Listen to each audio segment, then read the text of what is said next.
자, 이번 시간에는 우리 이제 재무회계는 다 마무리가 되었고요. 이제 원가 계산에 대한 거, 회계 1급과 세무 2급이 무엇이 차이가 나고 또 지난번에 배웠던 내용들을 한번 복습, 정리하는 차원에서 설명을 해 보도록 할게요. 여러분 교재에서는요, 113페이지에 원가에 대한 이해, 아마 회계 1급 교재하고 보시면서 별반 다른 게 없다고 생각하셨을 거예요. 내용도 다르지 않아요. 자, 원가라는 것은요, 우선 개념이라든지 특징이라든지 얘기를 하고 있는데, 원가라는 것은 제가 키워드로 제품을 만들기 위해서 비정상은 아니고요, 정상적으로 사용된 가치, 요게 바로 원가의 정의인데, 문제에서는 세 가지를 이렇게 나열해서 여러분들한테 설명을, 다음 중 원가의 정의에 해당되는 거, 해당되지 않는 거 구분을 해보세요 라고 얘기를 한단 말이죠. 사실 원가란 얘기할 때 우리 회계 1급 설명드리면서 공장에서 사용되는 돈은 원가라고 불렀고, 그 다음에 판매를 위해서, 즉 다시 말해서 제품을 만들기 위해서 사용되는 회사의 돈은 원가라고 불렀고, 판매를 위해서 사용되는 돈은 우린 비용이라고 부른다고 용어부터 설명을 해드렸었죠.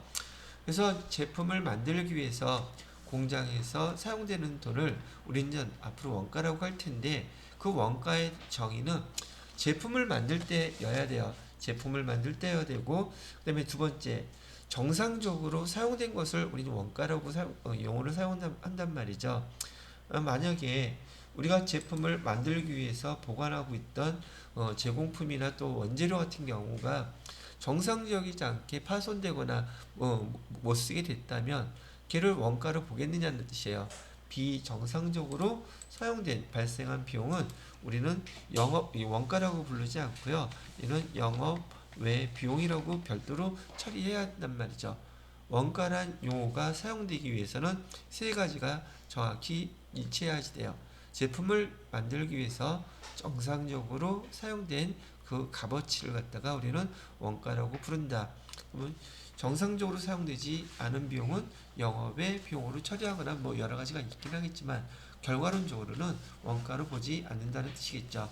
여기 정상적이 아니라 여기다가 비정상적으로 사용되어 있는 원가들은 우리 원가로 보지 않아요. 보편적으로 비정상적인 거, 그래서 우리 지난번에 배웠을 때도 비정상적인 것은 영업 외 비용으로 처리합니다 이렇게 얘기해드렸던 경우가 여러 번 있었죠. 그 내용이 113페이지에 원가의 개념, 원가의 특징. 여러분들은 그 원가의 특징이라는 항목을 앞에 있는 원가의 특징 세 가지를 물어보면은 회계 1급 수준의 문제가 될 것이고, 옆에 있는 내용으로 쭉 설명을 해놓고 무엇에 대한 설명이죠? 라고 물어보면 세무 2급의 문제가 된다는 얘기예요. 자, 그 다음에 원가의 분류도 우리 배웠었어요. 원가의 분류는 제가 지금 여기 교재에 있는 6가지를 쭉 다 정리를 해 보았는데요. 우선 발생 형태. 발생 형태는 대표적으로 원가, 즉 제품을 만들기 위해서 원가를 집계할 때에는 세 가지 갖고 집계를 한다 그랬었죠. 여기 재료비, 농업비, 경비, 이 세 가지를 갖고 원가를 집계를 한다 그랬었고요. 우리는 보편적으로 얘를 갖다가 발생 형태별로 구분하는 얘를 우리는 원가의 3요소라고도 제가 정리를 해 드렸네요. 얘는 원가의 3요소라고 정리해드렸던 녀석이고요. 그 다음에 두 번째, 경제적 효익의 소멸 여부라는데, 경제적 효익이 소멸이 됐다? 이거는 계정으로서 소멸된 거는 매출원가를 의미하고요. 미소멸원가는 기말 재고자산을 의미한다고도 말씀을 해드렸었죠. 소멸원가는 뭐였습니다? 판매가 됐으니까 경제적 효익, 돈 되는 거라고 생각하시면 돼요. 돈 되는 거. 얘는 매출 원가를 말하는 뜻이란, 소멸원가는 매출 원가를 뜻하는 것이고요. 미소멸원가라고 얘기하는 것은 재고자산은 아직 안 팔렸으니까 미래 경제적 효익이 들어올 수 있는 거죠. 즉 경제적 효익이 소멸되지 않았다는 얘기예요. 그래서 얘는 재고자산을 얘기합니다. 재고자산 중에서 언제? 기말 재고자산. 다시 잘 써야죠. 기말재고라고 쓸게요.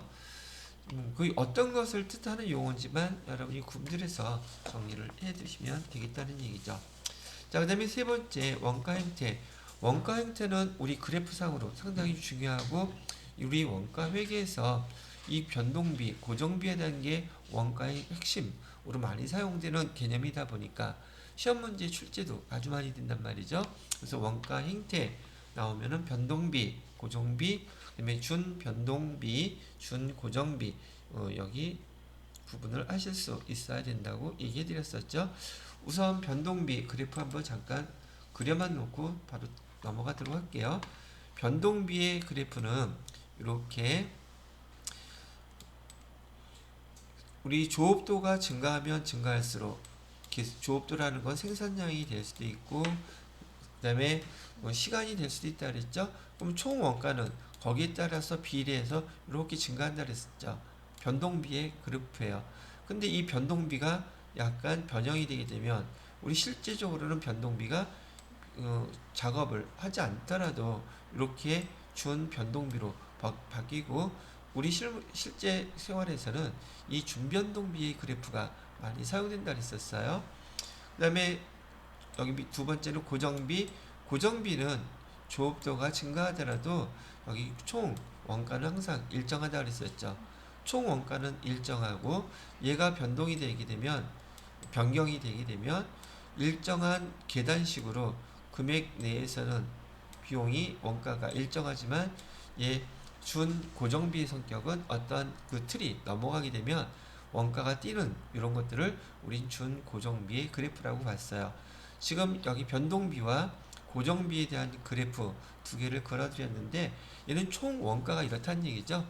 총 원가는 지난번에 토스트 갖고 설명을 해드렸던 회계 1급 때 토스트 갖고 설명해드린 것처럼 토스트를 많이 만들수록 계란이 계속 증가해서 들어가니까 비례해서 총 원가는 증가하겠지만 단위당 원가, 한 개당 원가는 어떻게 된다 그랬어요? 단위당 원가는 이렇게 일정하다 그랬었죠. 그죠? 계란값 하나 그냥 100원씩 똑같잖아요. 단위당 원가의 그래프는 이렇게 된다. 고정비에서는 단위당 원가는 우하향으로 이렇게 감소된다. 그래서 이 그래프의 모양이 여러분들한테 말로 문제를 나오게 되면 헷갈릴 수 있을 요소니까, 얘는 총원가는 이렇게, 변동비는 여기 증가한다. 그 다음에 여기도 고정비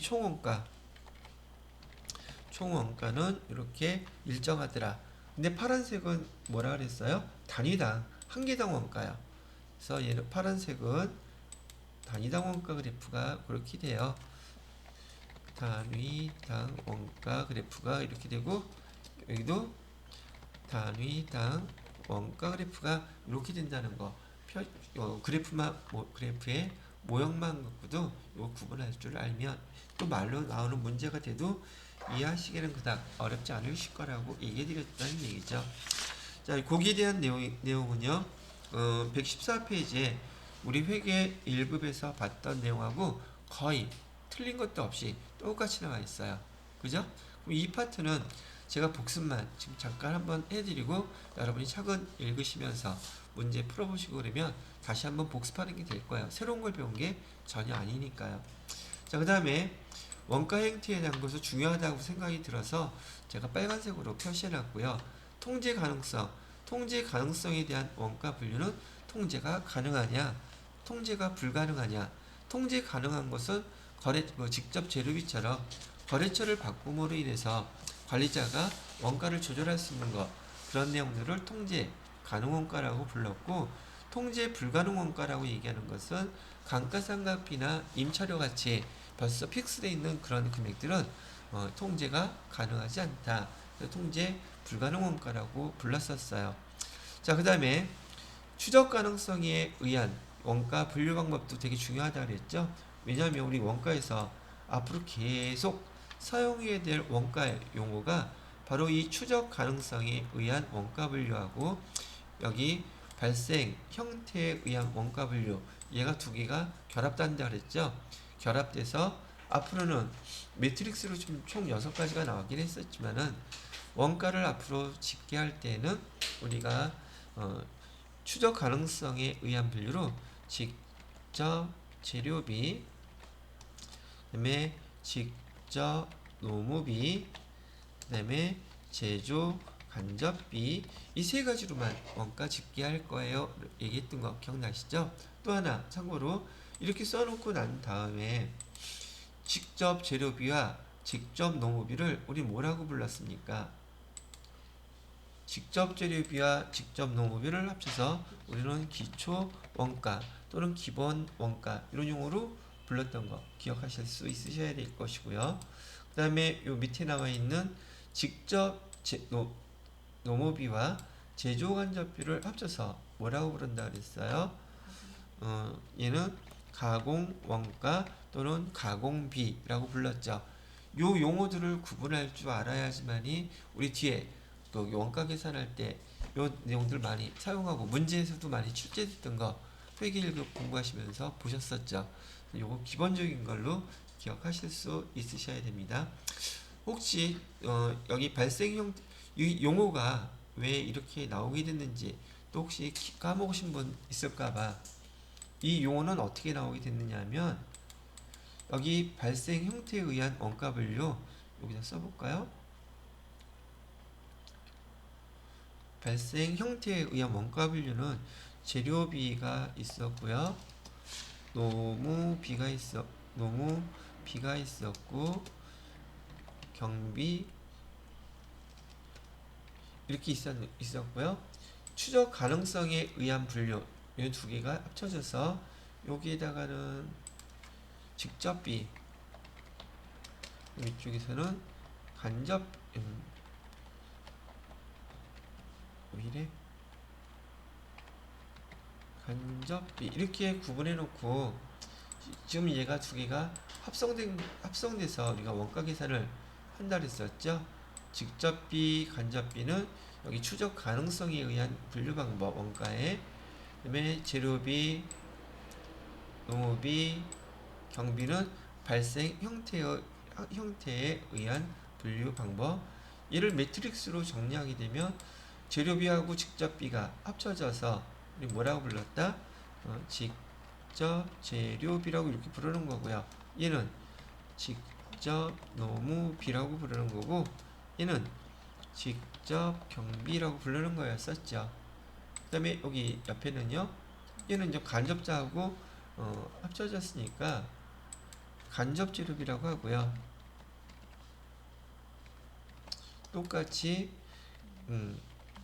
간접 노무비 그 다음에 간접 경비 뭐 이렇게 구분을 해 놓았었는데 우리가 원가 실제로 계산을 하다 보니까 제일 중요한 것은 금액상으로 제일 크게 발생하는 것이 이 직접 재료비와 직접 노무비가 예를 들어서 100만원 중에서 두 개가 차지하는 게 뭐 8, 90만원씩 되더라.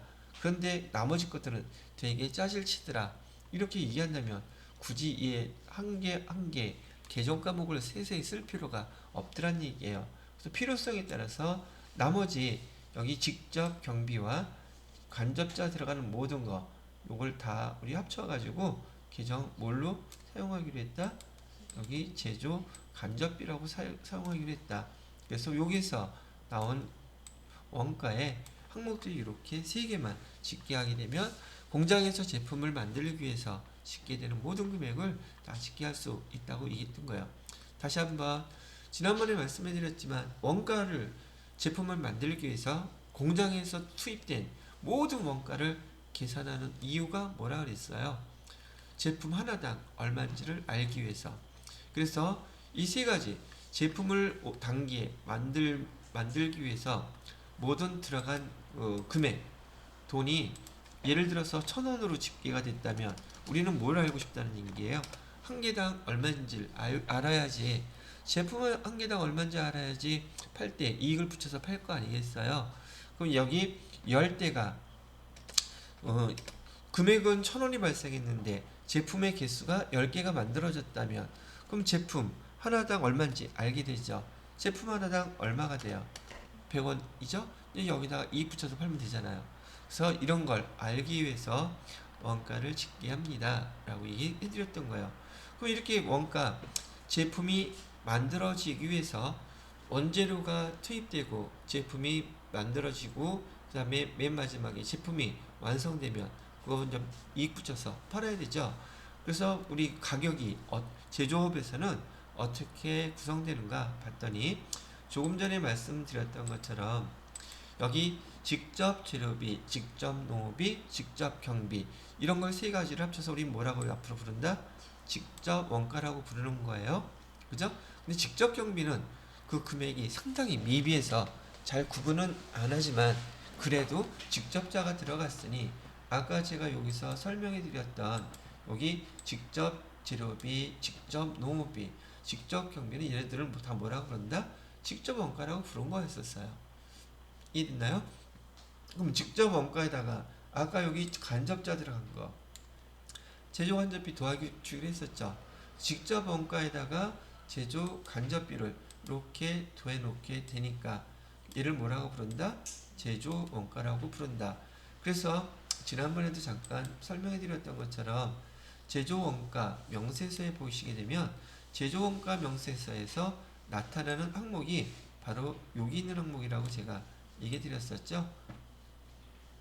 바로 여기까지예요. 얘는 어디에 다 나와 있는 항목들이다?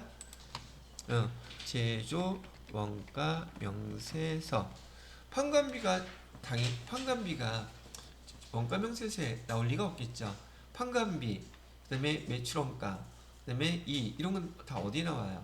얘네들은 손익계산서에 나오는 항목들이에요. 자, 그래서 제조원가하고 제품을 판매하기 위해서 발생한 비용을 더하게 되면 걔를 우리는 뭐라고 부른다? 판매 원가라고 불러요. 지금 이익 하나도 안 들어갔잖아요. 그죠? 여지껏 회사에서 제품을 만들어 팔기 위해서 들어간 모든 비용을 우리 판매 원가라고 이제 부르는 거죠. 사뭇 이 판매 원가는 우리가 상품 주고 사갖고 온 거 있죠. 상품 사갖고 온 거 거기다가 판관비 더해서 파는 거잖아요. 이 제조 원가가 상품 계정으로 얘기하면 외부에서 상품을 사갖고 온 원가하고 똑같은 의미를 갖고 있어요. 이렇게 하면 그죠? 이렇게 처음부터 직접 재료비, 직접 농업비, 직접 경비 이걸 다 더하기 시작하면은 이건 제조. 상품은 이 과정이 필요 없잖아요. 완성된 것만 사갖고 올 거니까 상품에다가 판관비 더해서 판매 원가 이렇게 하고 이익 붙여갖고 우리 뭐라고 부른다? 맨 마지막에 판매 가격이라고 부른다. 지난번 회계 1급 때 이거 설명해 드릴 때는 요 앞에 부분이 완성되어 있지 않아서 제가 그냥 이번 세무 2급 하면서 여기 자료를 하나 앞에 부분을 만들었어요. 지난번에 할 때는 제가 설명을 이렇게 써가면서 다 해드렸었죠. 그때가 나아요? 지금이 나아요? 둘 다 좋아요. 그죠? 자, 그래서 지금 여기 제조원가에 대한 것과 여기 판매 가격이 결정되는 상황까지 설명을 해드렸고요. 요 밑에 보시게 되면 경영의 순환과정을 비교해놨어요. 상기업하고 공기업이라고 되어 있는데 공기업은 제조기업을 말하는 거예요. 여기 뭐 공공단체 기업을 얘기하는 게 아니라 근데 이거는 회계 원리 배울 때 제가 설명해 드렸죠. 상기업과 제조기업이라고 해서 상기업은 상품을 사갖고 와서 판매한 다음에 그 다음에 대금 회수하고 또 상품 사갖고 오고 그런 게 계속 반복되죠. 제조기업은 어때요? 제조기업인 경우에는 원재료 사갖고 와서 제품을 만드는 제조 과정이 여기 추가될 수밖에 없는 상황이 벌어졌죠. 이 제조 과정이 한 단계 더 들어갔다는 얘기예요. 그 다음에 판매하고 그 다음에 대금 회수한 다음에 또 구매할 때 뭘 구매해요? 이는 제조기업일 때는 원재료를 구입하고 또 제품을 만드는 과정이 필요하겠죠. 자, 이렇게 정리를 해서 지금 여러분 교재에 있는 거 113페이지부터요 116페이지까지 제가 한번 쭉 정리해서 지금 설명해 드린 것이랍니다. 자, 얘도 마찬가지로 지금 천천히 한번 다시 복습한다 생각하시고 읽어보시고요. 117페이지 문제 그대로 보면서 정독해서 다시 한번 읽어보시면 되겠습니다. 그리고 제가 이것도 정리되는 대로 다음 파트인 원가 계산의 흐름, 그것에 대한 내용들을 설명하도록 할게요. 자, 얘는 마무리하도록 하겠습니다.